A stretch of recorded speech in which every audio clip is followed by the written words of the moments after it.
नमस्कार, आप देख रहे हैं सिवान एक्सप्रेस ऑनलाइन। लगभग 15 दिन से ज्यादा हो गया है वैशाली जिले के गुलनाज का दर्दनाक घटना।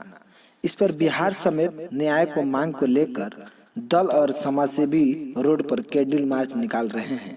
इसी बीच आज सिवान जिले के बड़हरिया में ब्लॉक से लेकर थाना चौक तक गुलनाज को इंसाफ की मांग को लेकर बड़हरिया विधानसभा से नवनिर्वाचित विधायक बाचा जी पांडे के भाई टूना जी पांडे की अध्यक्षता में कैंडल मार्च निकाली गई।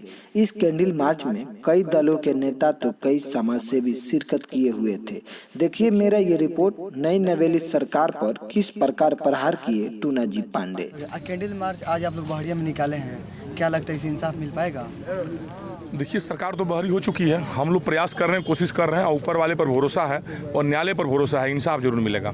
जनता की आवाज़ है। लेकिन कैसे उम्मीद किया जाए? हाल ही में हाथरस का हुआ, अभी भी बिहार का हुआ, राजस्थान में वो कई ऐसे कांड हो रहे हैं। देखिए, जनता जाग चुकी है और हम लोग इंसाफ दिलाकर ही मानेंगे। सरकार अपनी आंखें खोलें, जो अपराध की घटनाएं जितनी हो रही है, जो हमारे बहनों के साथ अत्याचार हो रहा है, उस पर आंख बंद करके जो सरकार बैठी हुई है, जो बलात्कारियों को जो मैंने क्या बचा रही है, उसको सजा दे। अगर नहीं देगी तो जनता फिर उसके लिए प्रतिबद्ध है कि सजा दिलवाएगी न्यायालय से। लेकिन जनता हर बार लड़ती रही है। बड़हरिया में मैंने कितना देखा है कि हर बार ऐसे ही कैंडल मार्च होता है, इंसाफ नहीं मिलता है। देखिए, इंसाफ अभी आप देखे होंगे दिल्ली में जो हुआ था निर्भया बेटी का 17 साल बाद सर हम बता रहे हैं, इंसाफ मिला।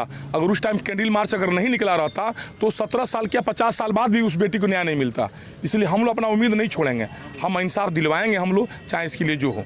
क्या बड़हरिया के रोड पे आज पहली बार कैंडल मार्च में आप देखे जा रहे हैं? जी, ठीक इंसाफ के लिए लड़ रहे हैं। हमारी देश की बेटी, हमारी बिहार की बेटी और नीतीश सरकार में अपराध की जो घटना बढ़ते जा रही है, सरकार बनते आप देखिए किस तरह घटना हो रही है, कितनी शर्मिंदगी वाली घटना है। सर, एक तो बात है, सारे लोग तो बिहार के, हिंदुस्तान के निवासी हैं, लेकिन विपक्षी दल के पार्टी कहते हैं कैंडल मार्च निकालने वाले लोगों को कि ये तो राजनीतिक कर रहे हैं। देखिए, उनको कहने का अधिकार है, वो जो बुझाए सो कह दें। उनके जब आला ही उस पर जब कान बंद करके बैठे हुए, उनको समझ में नहीं आ रहा कि मैंने बिहार की बेटियों के साथ क्या किया जा रहा, तो भाई उनके कहने के उनको मुँह कौन रोक सकता है। कैंडल मार्च तो निकाल लिया, इंसाफ मिलेगा? जी बिल्कुल मिलेगा इंसाफ। इंसाफ के लिए ये हम लोग कैंडल मार्च निकाले हैं। और गिरफ्तारी नहीं हुई तो क्या करेंगे आप लोग? हम लोग रोड पर उतरेंगे, हम लोग रोड पर उतर जाएंगे आप? जी। अच्छा, इसके पहले भी आप लोग कैंडल मार्च किया था, असर कुछ पड़ा? नहीं, कैंडल मार्च हुआ था, उस असर पड़ा है उसमें। तो सरकार से क्या कुछ अपील करेंगे आप? सरकार से ये अपील करेंगे कि जो दरिंदा, जो मेरे बहन गुलजार को जो जिंदा जला दिया है, उसको तत्काल फांसी की मांग हम लोग करते हैं। हम लोग तत्काल गिरफ्तार किया जाए, उसको फांसी दिया जाए उसको। चलिए सर, देखा जाए तो लगातार मैं गिनवा देता हूँ जो रेप हुआ, कितना कैंडल मार्च निकला। बखलौर का गोपालगंज का जो 9 साल के बच्ची के साथ रेप कर दिया गया, हाथरस कांड अब हाल ही में देखे होंगे, अभी राजस्थान के कांड देखे होंगे, अभी एक वैशाली जिले में कांड हो गया। सरकार क्यों सोई है? देखिए, सबसे पहले तो मैं आपको यह बतलाना चाहता हूँ कि जिस मुल्क में हम लोग रहते हैं, उस मुल्क में महिलाएं जो हैं उनको सरस्वती का रूप कहा जाता है, उनको दुर्गा कहा जाता है, उनको सीता कहा जाता है। उस मुल्क में अगर महिलाओं के साथ, हमारी बेटी बहुओं के साथ, छोटे छोटे बच्चियों के साथ अगर कोई घिनौना हरकत होता है तो यकीन जानिए कि अब यहाँ पे बच्ची सीता नहीं रही, अब यहाँ की बच्ची दुर्गा नहीं रही। अब यहाँ के बच्चियाँ, जब जिनको हम यह कहते हैं कि सीता है, तो जब आप सीता का रूप देते हैं तो फिर इतना घिनौना जो हरकत हो रहा है, और उन दरिंदों को अभी तक किसी तरह की कोई सज़ा नहीं मिली। जैसे कि आपने देखा हाथरस में कांड हुआ, वहाँ पे पूरे हिंदुस्तान के बड़े बड़े नेता, सारे लोगों ने जाके अपनी अपनी आवाज़ को बुलंद किया, लेकिन अभी तक जिन आरोपियों को पकड़ा गया, पूरे भारत के लोगों का एक ही आवाज़ था कि उनको फांसी दो, फांसी दो, लेकिन अभी तक फांसी नहीं हुई। अभी वो खून ठंडा नहीं हुआ कि यह गुलनाज जो लड़की है, जिसको जिंदा जला दिया गया, सारी हैवानियत की हदें पार कर गई। आज पूरा बिहार, पूरा भारत चिल्ला रहा है, लेकिन अभी तक अपराधियों को नहीं पकड़ा गया है।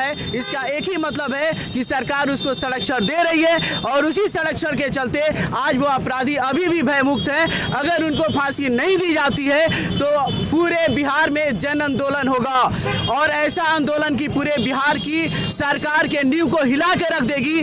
जब तक बिहार में पूरे हिंदुस्तान में महिलाओं को सुरक्षित नहीं किया जाएगा, जब तक बेटी बहु यहाँ पे सुरक्षित नहीं रहेंगी, याद कर ले ये सरकार कि पूरे भारत के लोग, पूरे बच्चे से लेके बूढ़े तक सारे लोग रोड पर उतर आएंगे और इंसाफ की आवाज़ उठाएंगे। अगर इंसाफ नहीं मिला तो जिस हद तक हो जाना हो हम जाएंगे और जन आंदोलन करेंगे और अपने बेटियों को इंसाफ दिलाएंगे। क्या कुछ कहेंगे आप?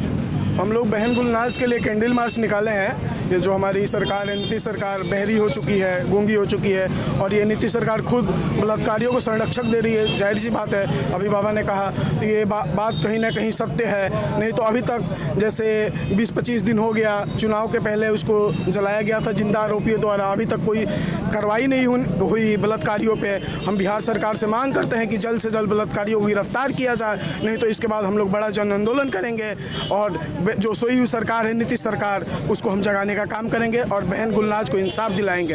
बाबा एक सवाल, अगर प्रशासन इस पर कदम अपन नहीं उठाती है, आपका अगला कदम कब होगा और क्यों? जी, हम लोग 1 सप्ताह 10 दिन समय दे रहे हैं। अगर बिहार सरकार कदम नहीं उठाती है, देखिए प्रशासन, सीमांत प्रशासन का काम तो नहीं है कदम उठाना, कदम उठाना है बिहार सरकार को और बिहार सरकार के मंत्री जो इसमें संलिप्त हैं। बिहार सरकार अगर अपने किसी पदाधिकारी या किसी मंत्री को बचाने की कोशिश कर रही है तो हम लोग 1 सप्ताह 10 दिन देख रहे हैं। उसके बाद हम लोग सड़क पर उतर करके पूरे बिहार में ऐसे भयंकर जन आंदोलन करेंगे कि सरकार की नींव हिल जाएगी।